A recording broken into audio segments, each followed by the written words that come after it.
Hey guys, Xaryu here, and today I'm going to be playing some of my Ellie Shaman. It's been a while since I've logged on to the Dazzle, the Zar Dazzle, but we are playing here with Oz and Envy.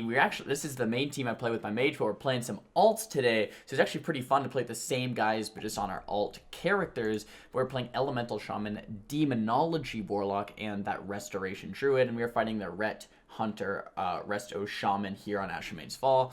Had a nice long match against these guys, and I kind of want to walk you guys through it. And Zar Dazzle's a character, guys, that I literally haven't touched this guy in like 2 months. But now that the season's getting close to the end, and I'm obviously pushing for Rank 1 on my mage, and I was like, maybe I'll push for Gladiator on one of my alts. So maybe I'll either go for Gladiator on Zar Dazzle, maybe Gladiator on Roastmaster, or Control V, or something like that. We'll go for Gladiator on one of the alts, hopefully, or more than one of the alts. But Zar Dazzle looks like he's doing pretty well here in these games. Right away, the Ret Hunter is pressuring my Warlock very heavily, and as an Ellie Shaman, I have a lot to say about that, and that's kind of what I want to talk about a lot in this game is, guys, I have Root Totem, I have Earthbind Totem, I have Hex, I have off heals, I have shears, I have counter pressure, I have thunderstorm.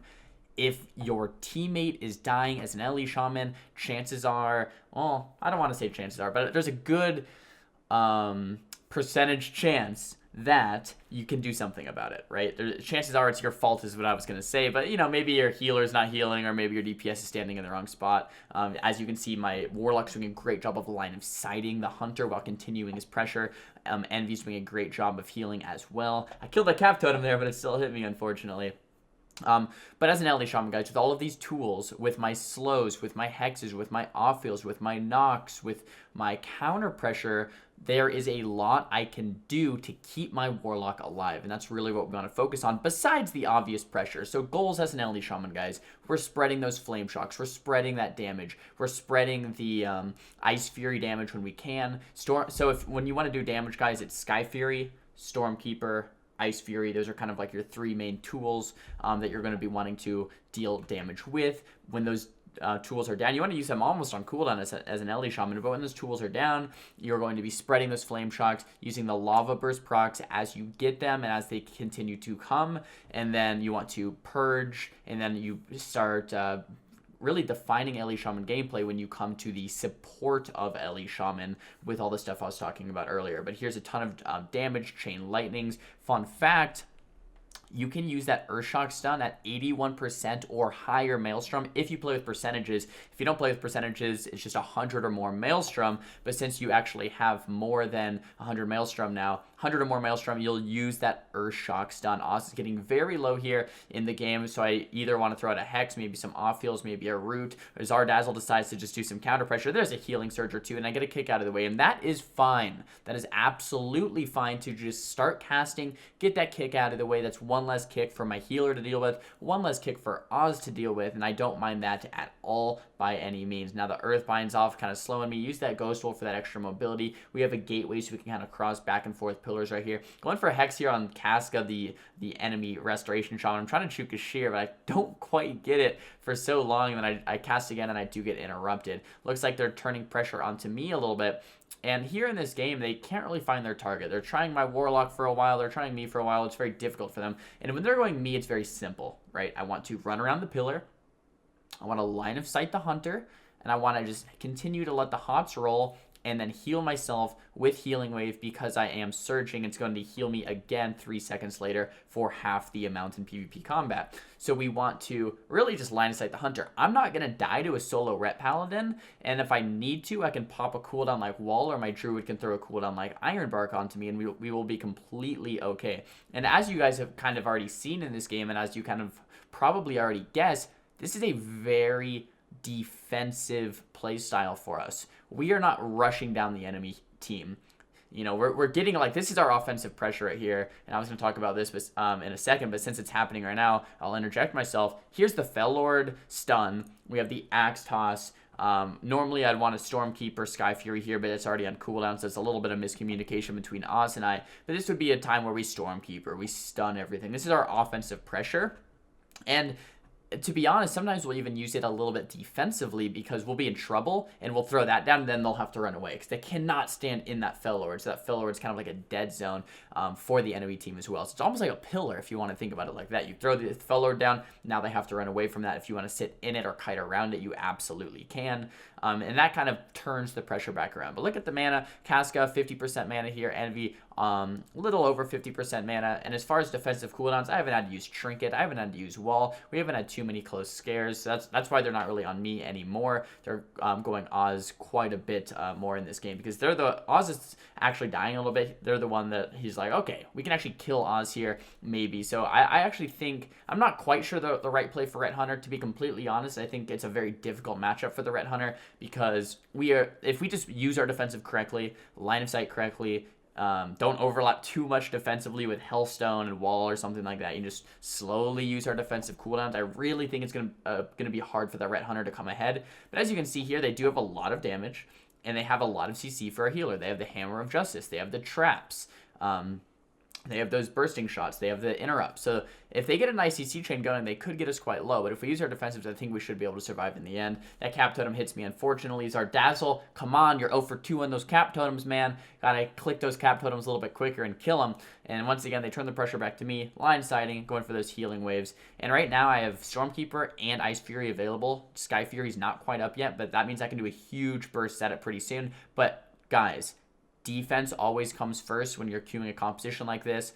There's no reason to overextend and throw the game. You don't have to. If you just play a very solid defense, you will probably win the game. If you live, you win type of a thing, right? So I had some offensive cooldowns, but I was also very low, so I popped my heals instead. Throughout my Druid, throughout that skin, that Cenarian, the full hots, survive, and now we throw out the cooldowns, right? So that was the Sky Fury. That was the Stormkeeper. Now I'm throwing out my Ice Fury, getting a lot of damage spread here onto the Paladin and the Hunter.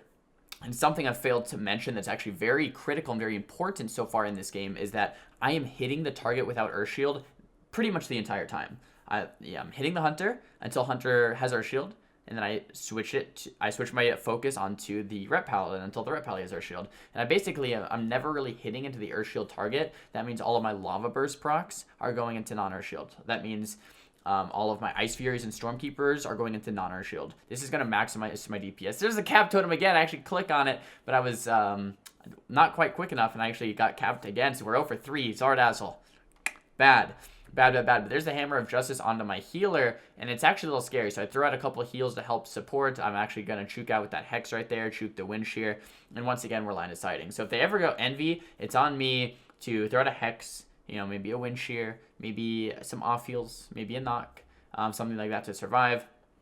I have a Tell Me When add-on that shows me when I'm Ironbark as well. I use this for a lot of major defensive, so I don't actually overlap with my healer, or at least not as often. Overlaps do happen from time to time, but I have that Ironbark, so I'm going to hold my wall. Once again, I haven't needed a Trinket or wall pretty much this entire game. The enemy healer's at 30% mana now. This game is looking absolutely phenomenal defensively, and I guess one of the major problems, or not even, I don't even want to say problems, but challenges that this composition has as Ellie Demo sometimes is that you don't really have a real execute, right? You have a lot of big bursts, don't get me wrong. Like, you have the Thalkiel's Consumption, that Demonology Warlock artifact ability, you have that Stormkeeper, you have the Ice Fury, you have tons of pressure, you have tons of burst, you have tons of damage, but sometimes it's very difficult to actually finish your target as there's no Shadow Word Death, or there's no just guaranteed stun lock or anything like that. So if the enemies play well defensively, they can actually last a very long time. Looks like the Shaman wants to go for a drink here, and that's kind of my job the healer shouldn't be doing it, and Oz shouldn't be doing it because he's being focused. So it's kind of my job to stop those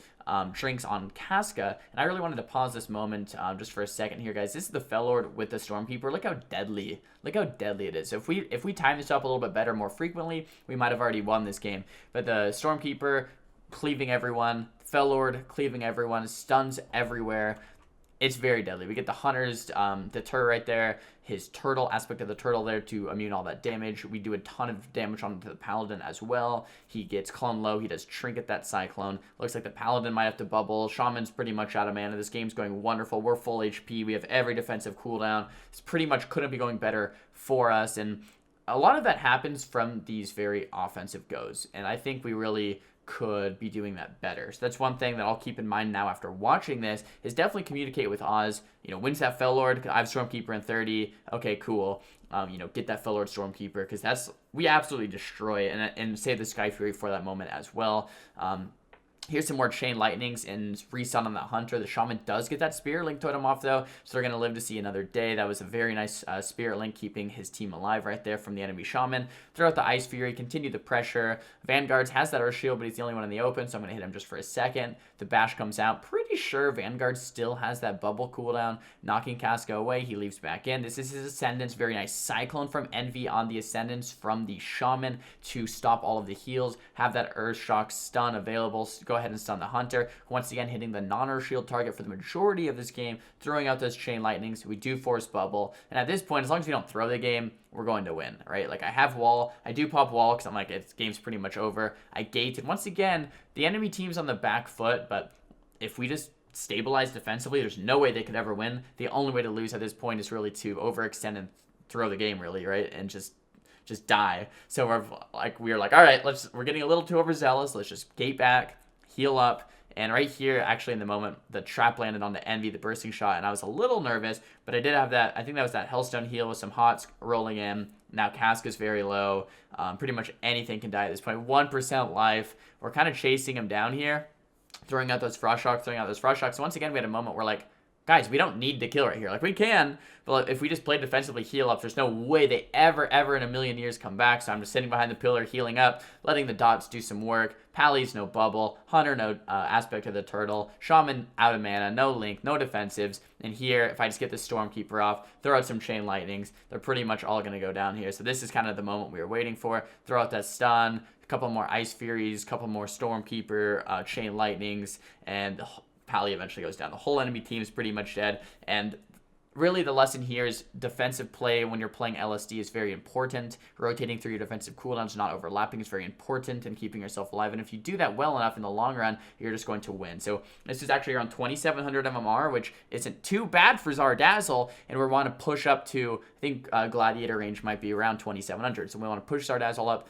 to that rating. Hopefully, if we queue more of this. If not, it's no big deal, but definitely having fun on alt compositions with my friends Envy and Oz. This is the damage breakdown. Actually doing a ton of damage on Zardazzle, which is fantastic. And then Vanguard, Tioski, and Oz a little bit lower. But Ellie Shaman's, guys, the spread pressure is absolutely insane. And the healing and support is actually insane as well. That's what makes Ellie Shaman's one of the best classes in the entire game right now. Guys, if you enjoyed this video, make sure to give it a huge thumbs up. If you did not like the video, make sure to thumbs it down. This is the first time I've posted Ellie Shaman on this channel in quite some time, so let me know what you guys think about that. And all of my other alts, if you guys want to see those, let me know. Boomkin, Shadow Priest, Holy Priest, Disc Priest, Arcane Mage, Frost Mage, Sub Rogue, Assassin Rogue.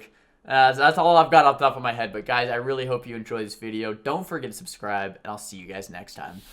Peace.